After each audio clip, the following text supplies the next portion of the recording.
Ang programang ito ay rated SPG, striktong patnubay at gabay ng magulang ang kailangan. Maaaring may masiselang tema, lengguwahe, karahasan, sexual.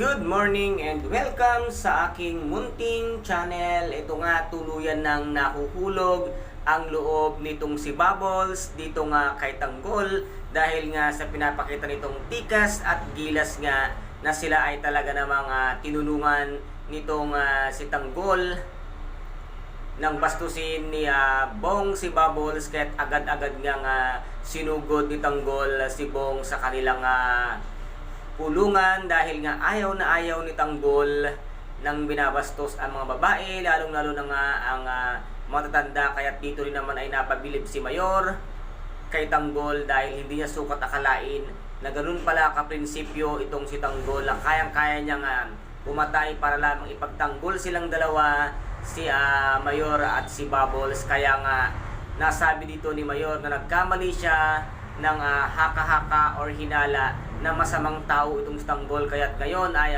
isa na si Mayor na magtatanggol at talagang handa ring makipaglaban para lamang dito nga kay Tanggol sa grupo nga nitong si Bong. At ito ang darating na kasiyahan dito sa loob ng correctional ay merong binabalak na hindi maganda ang grupo nitong si Bong, pero pinaghandaan na rin ito ng grupo nga ni Tanggol kasama nga sila Mayor. At dito nga ay magkakaroon ng isang malaking riot at isang malaking gulo sa loob ng correctional, at dito ay re-rescue ang mga pulis kasama nga dito si Rigor.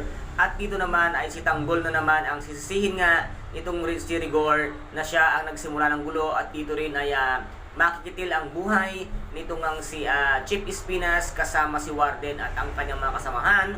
Ay magtagumpay kaya itong si Bong sa kanyang masamang plano na kanilang gagawin nga na isang malaking riot sa loob ng correctional.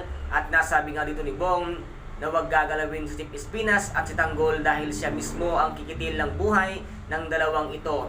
Babayaan kaya ni Tanggol na mangyari ang mga binabalak at pinanais nga nitong si Bong? Ito po ang ating pakaabangan dito nga sa tinaguriang pambansang teleserye FPJ ang Batang Quiapo. At kung nagustuhan po ninyo ang aking videos for today, paki-subscribe na lamang po ng aking channel, paki-like and share para mag-update kayo sa lahat ng gagawin kong video.